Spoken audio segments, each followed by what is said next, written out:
Pauline Preston.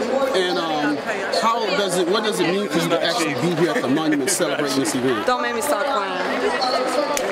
It means a lot because it was people that stood here before I was born, and to really see me actually grow up and have their dream come true is powerful. As soon as I walked on the grounds, I just got teary-eyed because it's powerful.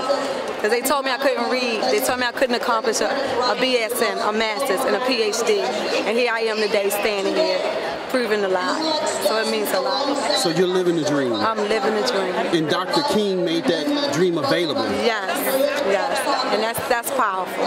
So I'm going to take that back to my students and let them know that you can do it.